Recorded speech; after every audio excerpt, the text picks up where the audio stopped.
नमस्कार साथियों, हम पढ़ रहे थे अक्री गैस, है ना। तो अक्री गैस में हमने ऑर्डर देखे थे और कुछ ऑर्डर बच गए थे, तो उनको हम इस वीडियो में देख लेंगे, है ना। चलो देखो, चलो गलनांक क्वथनांक, है ना। तो जब आप समूह में नीचे जाओगे तो यहाँ पर गलनांक और क्वथनांक दोनों बढ़ेंगे, है ना। तो समूह में नीचे जाने पर गलनांक भी बढ़ेगा और क्वथनांक भी बढ़ेगा। तो ये इस तरीके से ऑर्डर बन जाएगा। नीचे जाने पर जो गलनांक है वो बढ़ेगा और जो क्वथनांक है वो भी बढ़ेगा। तो ये इस प्रकार से ऑर्डर बन जाएगा। अच्छा, यदि हम घनत्व डेंसिटी की बात करें तो जो डेंसिटी होती वो भी नीचे जाने पर बढ़ेगी, है ना। तो ये ऑर्डर बन जाएगा। चलो नोट करो ये ऑर्डर।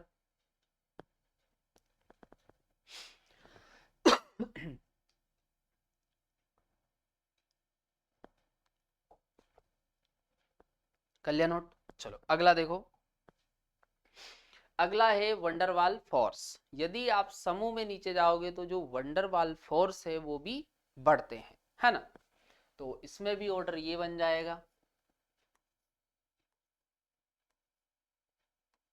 है ना। नीचे जाने पर जो वंडरवाल फोर्स है वो भी बढ़ेंगे। अच्छा, द्रवीकरण, है ना। द्रवीकरण का मतलब होता है जब अपन किसी गैस को द्रव में परिवर्तित करते हैं तो प्रक्रिया को बोलते हैं द्रवीकरण, लिक्विफिकेशन, है ना। तो द्रवीकरण जो है वो भी नीचे जाने पर बढ़ता है ना। तो ये ऑर्डर बन जाएगा। नीचे जाने पर जो द्रवीकरण है वो भी बढ़ेगा। अगला, अगला जल में विलेयता, है ना। तो जो जल में विलेयता है वो भी नीचे जाने पर बढ़ेगी। तो ये ऑर्डर बन जाएगा। चलो नोट करो ये ऑर्डर।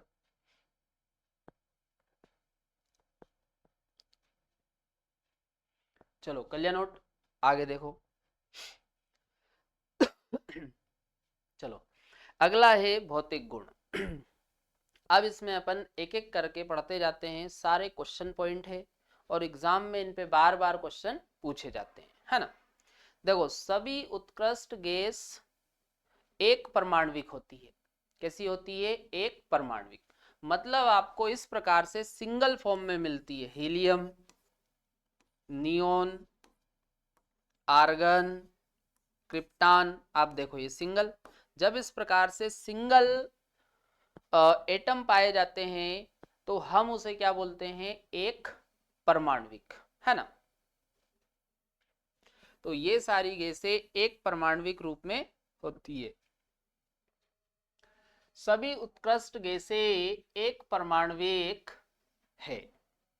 अच्छा, ये रंगहीन है, गंधहीन है और स्वादहीन होती है। ना तो कोई रंग है, ना कोई गंध है, ना किसी प्रकार का स्वाद है।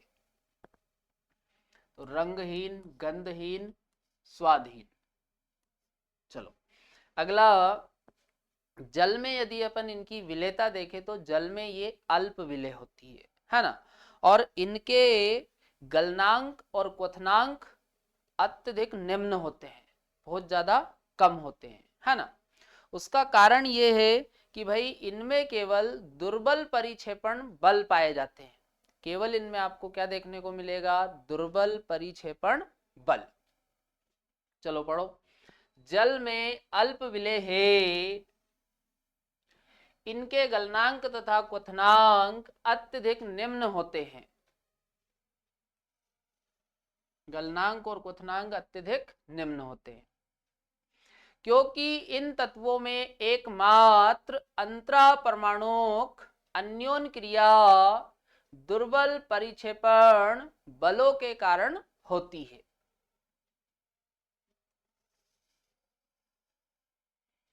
दुर्बल परिक्षेपण बलों के कारण होती है ना। ध्यान रखना, केवल आपको इनमें क्या मिलेगा? दुर्बल परिक्षेपण बल मिलता है ना। चलो अगला, अगला है रासायनिक गुण। तो देखो, जो उत्कृष्ट गैस होती है ये सबसे कम क्रियाशील होती है ना। अब इसके यदि अपन कारण देखें कि भाई ये सबसे कम क्रियाशील क्यों होती है, तो एक एक करके हम इनके कारणों को डिस्कस करते हैं, है ना। तो ध्यान रखना, ये सबसे कम क्रियाशील होते हैं। अच्छा, अब इनके कारण सुनो भाई। पहला कारण तो ये है कि जो उत्कृष्ट गैसें होती है इनका जो संयोजकता कोष होता है वो पूर्ण भरित होता है। संयोजकता कोष पूर्ण भरित होता है। पूर्ण भरित मतलब आउटर सेल में कितने इलेक्ट्रॉन होते हैं, 8, केवल हीलियम को छोड़ दो, क्योंकि हीलियम के सेल में कितने इलेक्ट्रॉन होते हैं, 2। बाकी सभी अक्रिय गैसों के आउटर सेल में आप इलेक्ट्रॉन देखोगे तो कितने होते हैं, 8। केवल हीलियम के आउटर सेल में कितने होते हैं, 2। देखो हीलियम के पास एक ही सेल होता है तो उसी को अपन आउटर बोलेंगे, उसी को इनर, उसी को सेल बोलेंगे, है ना। क्योंकि यहाँ पे आउटर इनर नहीं देख सकते अपन, एक तो सेल है तो वही आउटर वही इनर। चलो, उत्कृष्ट गैसों के संयोजकता कोष का पूर्ण भरित इलेक्ट्रॉनिक विन्यास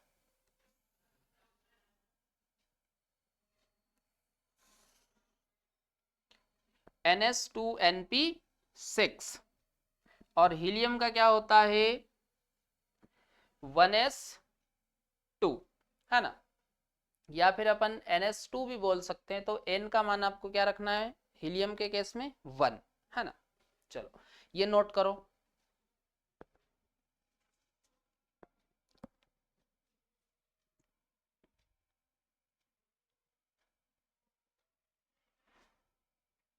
चलो कलिया नोट करो, नोट करो, जल्दी नोट करो।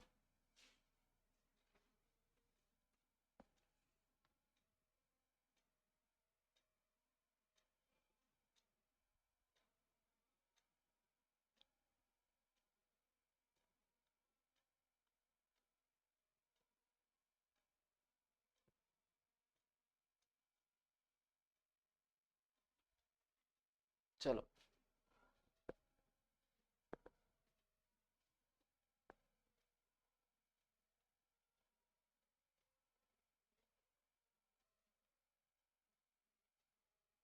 अगला देखो। चलो अगला है, देखो इनकी जो आयनन एंथैल्पी है वो अधिक होती है। भाई मैंने आपको बताया था कि किसी भी आवर्त में हम देखें तो सबसे ज्यादा आयनन एंथैल्पी इनर्ट गैस की होती है। और इनकी यदि हम इलेक्ट्रॉन ग्रहण एंथैल्पी की बात करें तो इलेक्ट्रॉन गेन एंथैल्पी का मान बहुत ज्यादा धनात्मक होता है ना। चलो मार्क करो, इनकी आयनन एंथैल्पी अधिक होती है तथा इलेक्ट्रॉन लब्धि एंथैल्पी अधिक धनात्मक होती है। इसी को हम क्या बोलते हैं, इलेक्ट्रॉन गेन एंथैल्पी, है ना। इसी को क्या बोलते हैं हम, इलेक्ट्रॉन गेन एंथैल्पी। आयनन एंथैल्पी अधिक और इलेक्ट्रॉन लब्धि एंथैल्पी, या इसी को क्या बोलते हैं हम, इलेक्ट्रॉन गेन एंथैल्पी, अधिक धनात्मक होती है। चलो अगला अब ये कुछ पॉइंट है। तो देखो क्रिप्टान की यदि बात करें तो क्रिप्टान के बहुत कम यौगिक बनते हैं और इसमें जो KrF2 होता है इसके बारे में काफी सारी जानकारी पता है क्योंकि इसका अध्ययन किया जा चुका है ना। चलो देखो, क्रिप्टान के बहुत कम यौगिक ज्ञात है।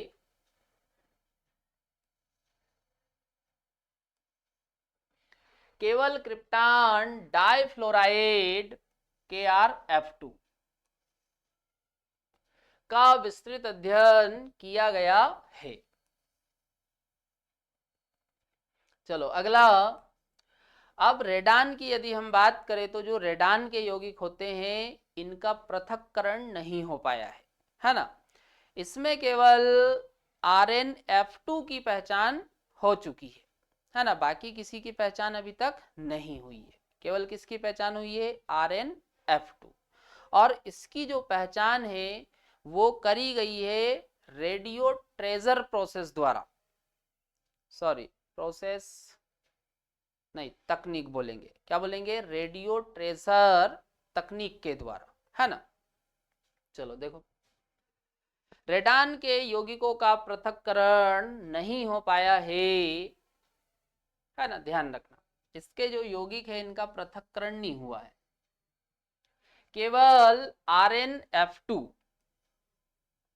की पहचान रेडियो अनुज्ञापन, क्या बोल रहे हैं? रेडियो अनुज्ञापन, या इसे ही हम बोलते हैं रेडियो ट्रेसर।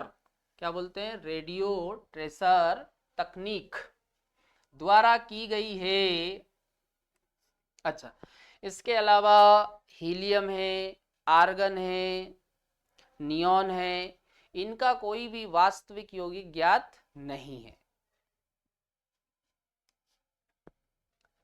तो आर्गन, नियॉन और हीलियम, इनका कोई वास्तविक यौगिक ज्ञात नहीं है।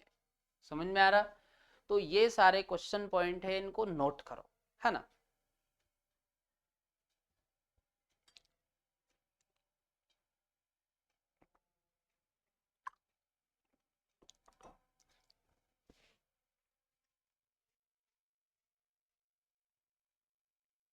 चलो कर लिया नोट? आगे देखो। चलो, अब हम देखने वाले हैं जिनान फ्लोरीन यौगिक, है ना। चलो देखो, यदि हम जिनॉन और F2 की अभिक्रिया करवाते हैं और एक्सिस में हम ले लेते हैं जिनोन को, एक्सिस में किसको ले रहे हैं? जिनोन को। तो इस वाले केस में बन जाएगा XeF2 और ये सॉलिड होता है। कैसा होता है ये?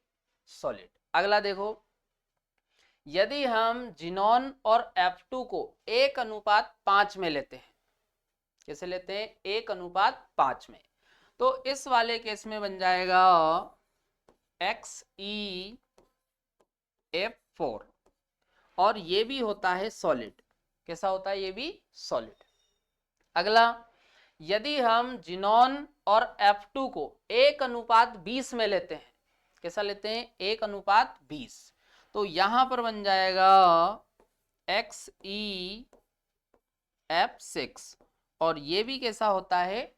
सॉलिड, है ना। चलो पढ़ लो।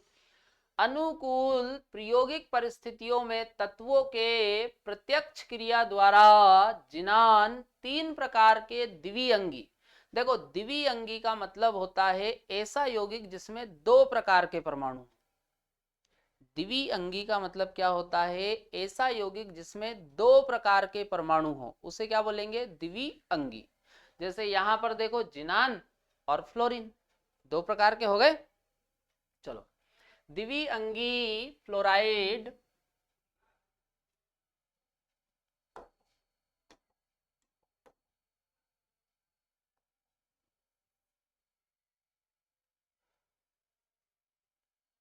XeF2, XeF4, XeF6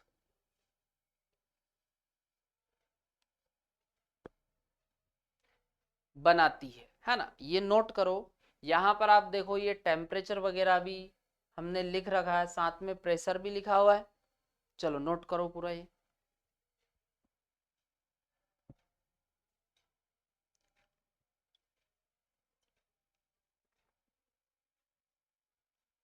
चलो कर लिया नोट? आगे देखो। चलो, अब ये जो XeF6 है, इसको अपन XeF4 की अभिक्रिया O2F2 से करवाते हैं तो भी बन जाएगा। चलो, तो यहां पर XeF6 प्लस O2, तो इस प्रकार से भी हम XeF6 को बना सकते हैं, है ना।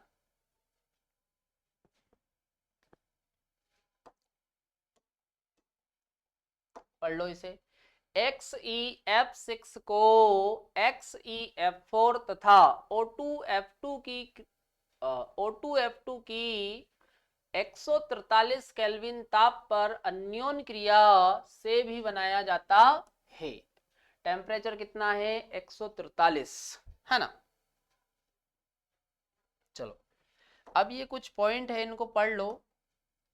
अब देखो XeF2, XeF4, XeF6 ये तीनों ही रंगहीन होते हैं।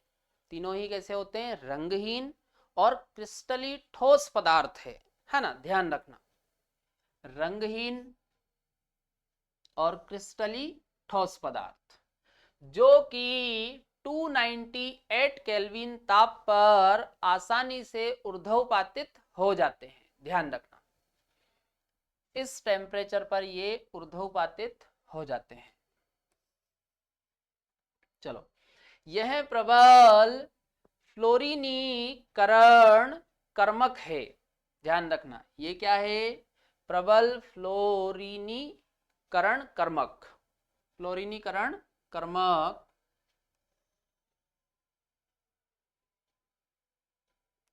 चलो अगला देखो, लेस मात्र जल से भी इनका जल अपघटन आसानी से हो जाता है ना। मतलब लेस मात्रा में आप जल को लोगे तो भी इनका जल अपघटन आसानी से हो जाता है। चलो देखो, जैसे जहां पर आप इसका जल अपघटन करवाओगे तो यहां पर बनेगा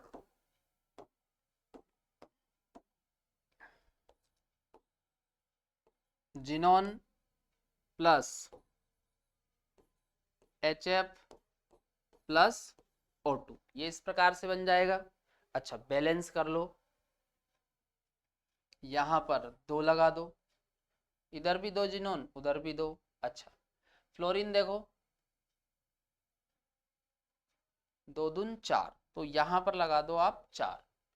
और ऑक्सीजन इधर आप देखो कितनी ऑक्सीजन है? 2, तो ये इधर भी 2, है ना। तो यहां पर आप देखो जिनोन बन रहा, HF बन रहा है और O2 बन रहा है। चलो, तो यहां पर हमने जो जल अपघटन है वो किसका देखा है? XeF2 का, है ना। पढ़ लो, XeF2 के जल अपघटन से जिनान, HF तथा O2 प्राप्त होते हैं।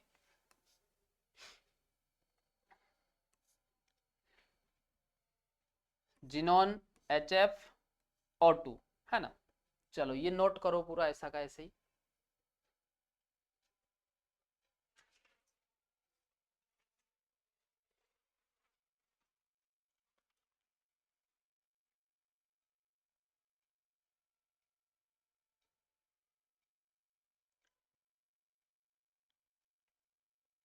चलो अगला देखो। चलो अब यहां पर अपन XeF4 का जल अपघटन करवाते हैं।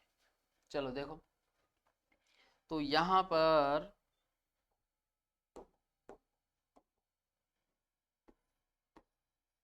Xenon plus XeO3 plus HF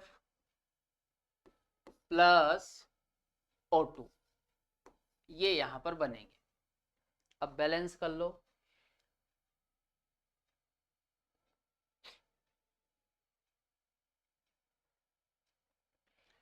तो यहां पर हम लगा देते हैं 24, है ना।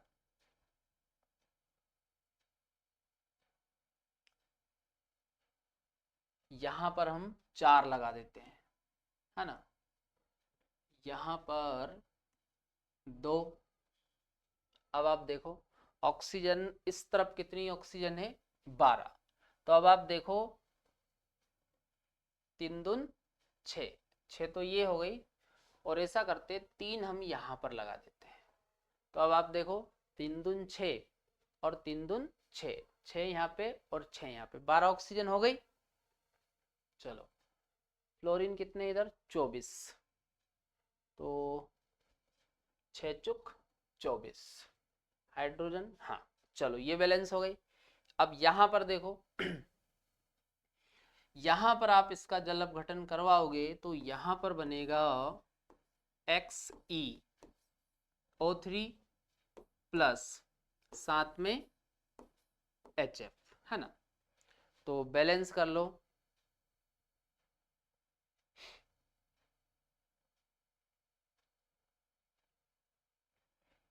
यहां पर लगा देते हैं हम 6,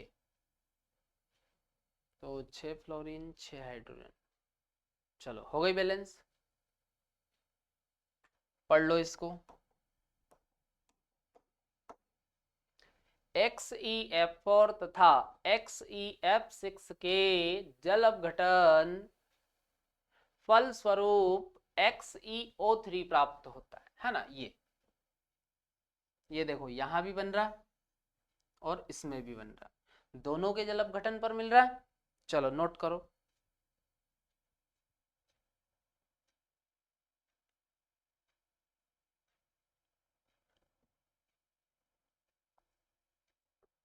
चलो कर लिया नोट।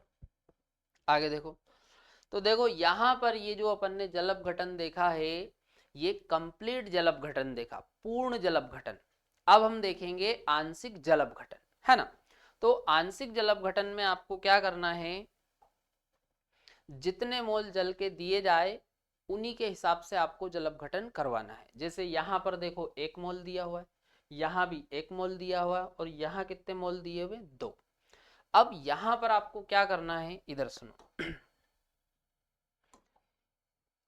ये जो ऑक्सीजन है इस कंपाउंड से जुड़ेगी, है ना। इसी प्रकार यहां पर भी ये ऑक्सीजन इसके साथ जुड़ जाएगी, इसी प्रकार यहां पर। अब आपको करना क्या है भाई, अपन जिनोन के साथ एक ऑक्सीजन को जोड़ रहे हैं, तो एक ऑक्सीजन कितने बॉन्ड बनाता है, 2। तो एक ऑक्सीजन जोड़ो और 2 फ्लोरीन वहां से हटा दो। तो यहां पर आप देखो पहले में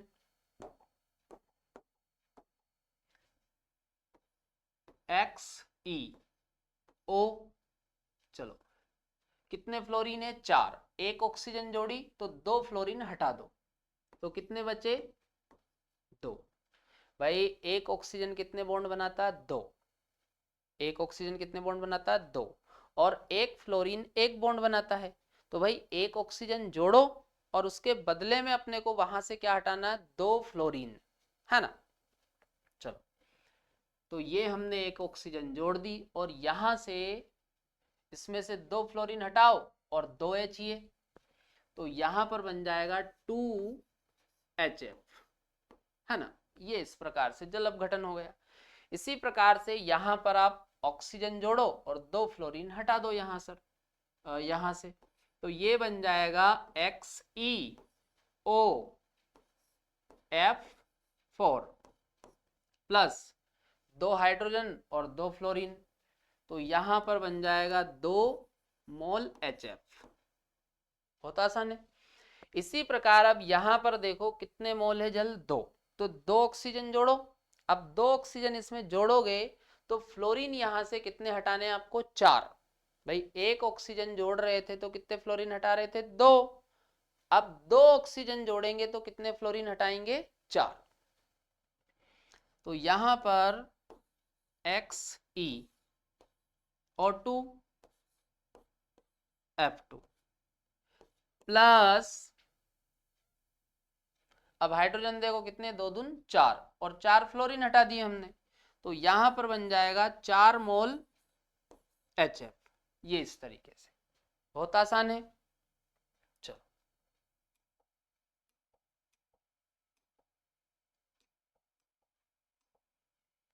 तो यहां पर आप देखो HF तो तीनों में बन रहा है, पर यहां पर देखो ये तीनों में डिफरेंट है। ये वाला देखो तीनों में डिफरेंट है, समझ में आ रहा। चलो ये नीचे जो कुछ पॉइंट लिखे हुए इनको देख लो।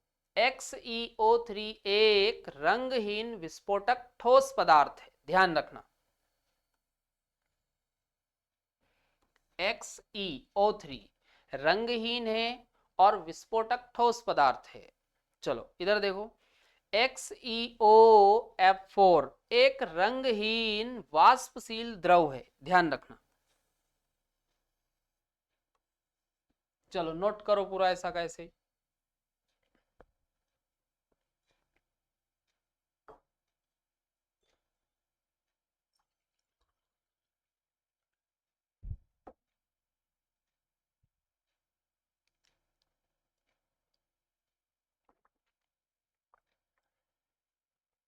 चलो इधर देखो,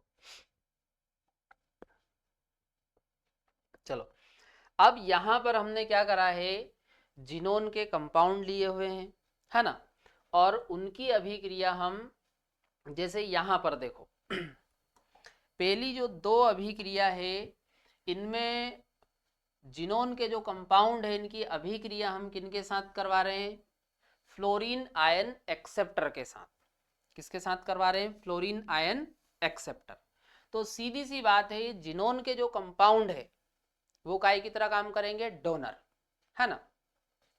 तो ये यहां पर अपन ने नीचे लिख रखा fluorine ion donor, fluorine ion donor. मतलब ये जो जिनोन के कंपाउंड है ये फ्लोरीन आयन को डोनेट करेंगे, है ना। तो यहां से ये फ्लोरीन इधर आ जाएगा, इसी प्रकार यहां से ये फ्लोरीन इधर, है ना। तो यहां पे कितने फ्लोरीन है इसमें, दो, तो एक फ्लोरीन इधर आ जाएगा। तो यहां पर बनेगा XeF और इस पे आ जाएगा पॉजिटिव चार्ज, क्योंकि भाई यहां पर देखो दो फ्लोरीन, एक फ्लोरीन चला गया तो इस पे पॉजिटिव चार्ज, है ना, और इसमें वो फ्लोरीन आके जुड़ा तो PF 5 थे, एक और आ गए तो कितने हो गए, 6, और ये हो जाएगा नेगेटिव, है ना, इस तरीके से बन जाएगा। अगला देखो यहां पर XE कितने फ्लोरीन है, 4, एक इधर दे दिया तो कितने बचे, 3,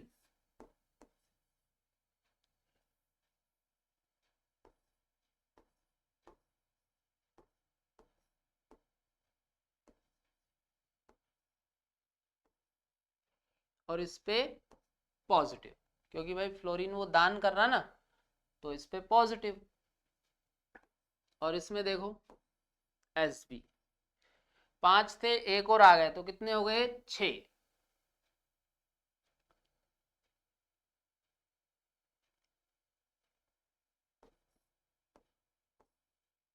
और इस पे चार्ज आ जाएगा नेगेटिव, है ना। चलो यहां पर अब आप देखो, यहां पर हम जो अभिक्रिया करवा रहे हैं जिनोन के कंपाउंड की, तो यहां पर हमने क्या लिया हुआ है, फ्लोरीन आयन डोनर। भाई यहां पर आप देखो ये जो दो अभिक्रिया ये किसके साथ करवा रहे हैं हम, फ्लोरीन आयन एक्सेप्टर के साथ, पर यहां पर हमने लिया हुआ है फ्लोरीन आयन डोनर। तो सीधी सी बात है, ये काय की तरह काम करेगा, फ्लोरीन आयन एक्सेप्टर की तरह, है ना। तो ये फ्लोरीन चला जाएगा इस तरफ, है ना। तो भाई M पे आ जाएगा पॉजिटिव चार्ज, और कितने फ्लोरीन है, 6, एक और चला गया उधर तो कितने हो गए, 7, तो XeF7 और इस पे आ जाएगा नेगेटिव चार्ज, है ना। चलो पढ़ लो एक बार जो लिखा हुआ है, जिनान फ्लोराइड, फ्लोराइड आयन ग्राही से अभिक्रिया कर, ग्राही मतलब एक्सेप्टर, ग्राही मतलब एक्सेप्टर से अभिक्रिया कर धनायन स्पीसीज बनाते हैं, है ना, धनायन स्पीसीज बनाते हैं, कोई दिक्कत नहीं। तो यहां पर आप देखो ये इस पे पॉजिटिव चार्ज आ रहा, जिनोन वाला देखो यहां भी देखो पॉजिटिव, तो ये क्या है, धनायन स्पीसीज, है ना। आगे पढ़ो, तथा फ्लोराइड आयन दाता से अभिक्रिया करके फ्लोरो ऋणायन बनाते हैं, है ना। तो क्या बना रहे हैं, फ्लोरोरिनायन।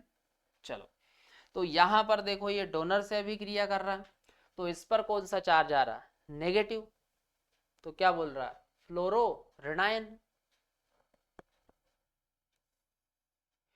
और यहां पर M की यदि हम बात करें तो M क्या है, मेटल।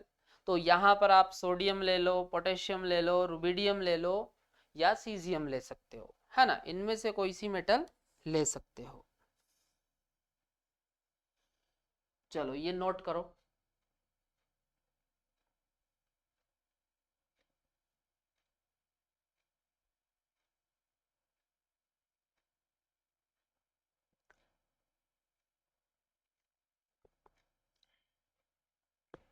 चलो कर लिया नोट। चलो, तो अब हम पढ़ने वाले हैं उत्कृष्ट गैसों के उपयोग, है ना। तो एक एक करके ये सारे पॉइंट अपन देखते हैं। चलो, तो देखो हाइड्रोजन जो, सॉरी, हीलियम जो है वो आज्वलनशील गैस होती है। हीलियम कैसी गैस है, आज्वलनशील, और ये हल्की गैस होती है, ध्यान रखना।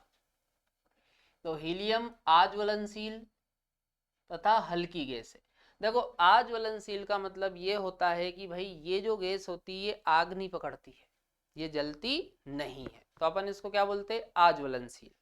और हल्की है, और हल्की है और आज्वलनशील है, इसी कारण इसका जो यूज होता है वो मौसम प्रेक्षण में गुब्बारे भरने के लिए यूज किया जाता है ना। मौसम प्रेक्षण के लिए जिन गुब्बारों का यूज किया जाता है उनमें क्या भरते हैं, हीलियम। चलो, अतः इसका उपयोग मौसम प्रेक्षण के लिए गुब्बारों में भरने के लिए किया जाता है, ध्यान रखना।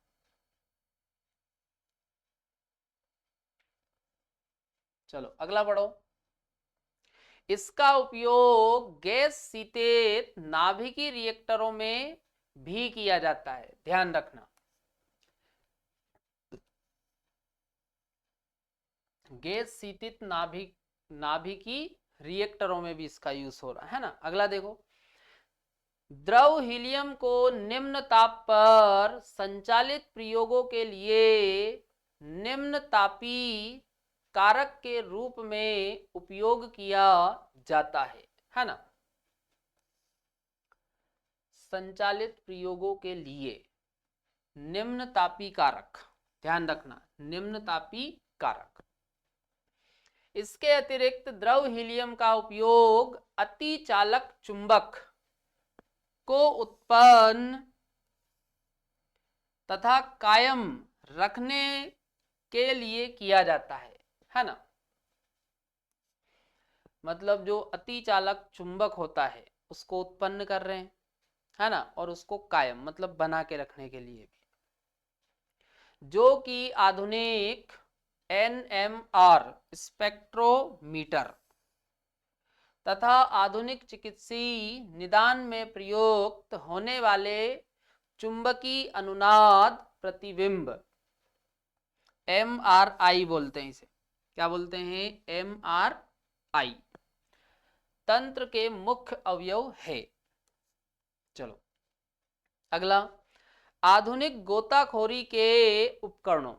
देखो आपने देखा होगा कि जब भी पानी में कोई डूब जाता है या पानी में कुछ भी ढूंढते हैं, तो वो जो पानी में कूदते हैं, जो ढूंढ के लाते हैं किसी भी व्यक्ति को, जब कोई पानी में डूब जाता है तो उन लोगों को हम गोताखोर बोलते हैं।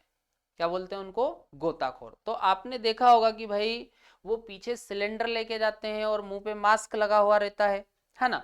तो भाई वो जो सिलेंडर होता है उसमें क्या भरी होती, ऑक्सीजन। तो ऑक्सीजन को तनु करने के लिए हीलियम का उपयोग करते हैं। ऑक्सीजन को तनु करने के लिए किसका उपयोग करते हैं, हीलियम का। आधुनिक गोताखोरी के उपकरणों में यह ऑक्सीजन के तनुकारी के रूप में उपयोग में आती है, क्योंकि रक्त में इसकी विलेयता बहुत कम है।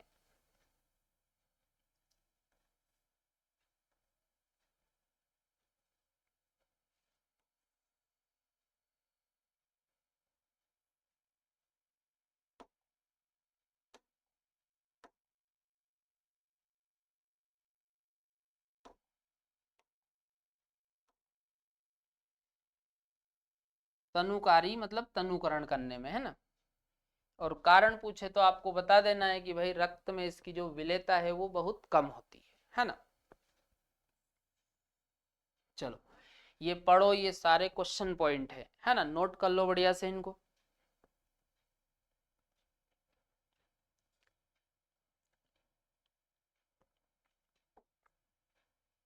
चलो आगे देखो।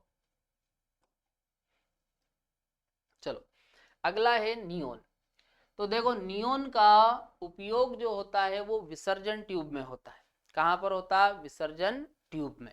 पढ़ो, नियोन का उपयोग विसर्जन ट्यूब, कहां पर यूज हो रहा? विसर्जन ट्यूब तथा प्रदीप्त बल्बों में विज्ञापन प्रदर्शन हेतु किया जाता है। ध्यान रखना,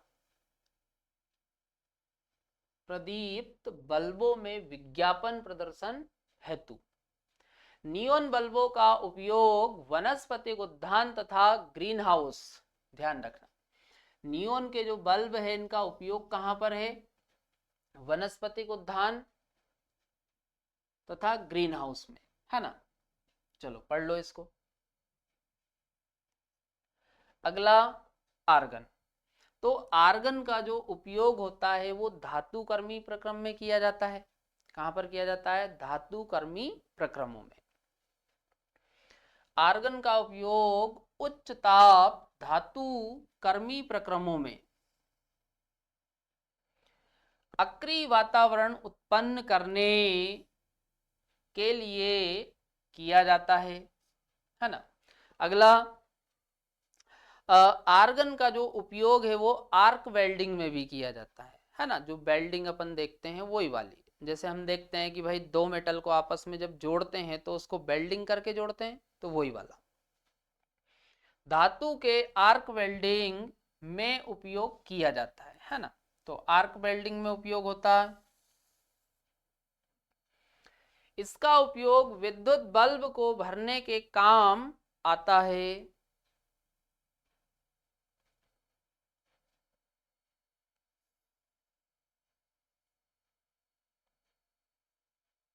चलो अगला, प्रयोगशाला में इसका उपयोग वायु सुग्राही पदार्थों के प्रबंधन में भी किया जाता है। ध्यान रखना, वायु सुग्राही पदार्थों के प्रबंधन में, याद रहेगा ये। चलो नोट करो, ये नोट कर लो फटाफट इनको।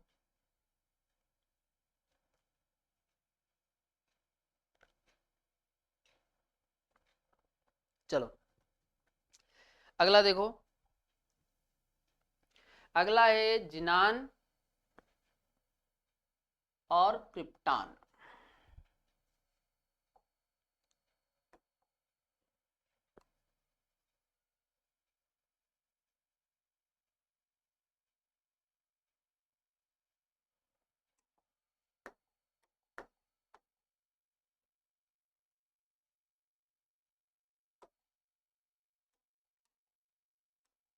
चलो पढ़ लो।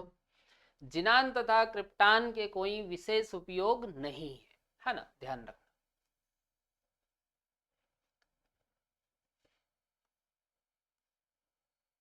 इनका उपयोग विशेष अवसरों के लिए बनाए गए बल्बों में किया जाता है ना।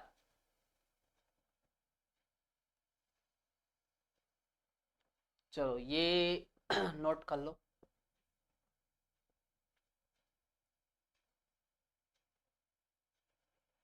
चलो तो यहां पर अपना इनर्ट गैस वाला पार्ट कंप्लीट हो जाता है ना। अब हम कल से नया चैप्टर चालू करेंगे, है ना।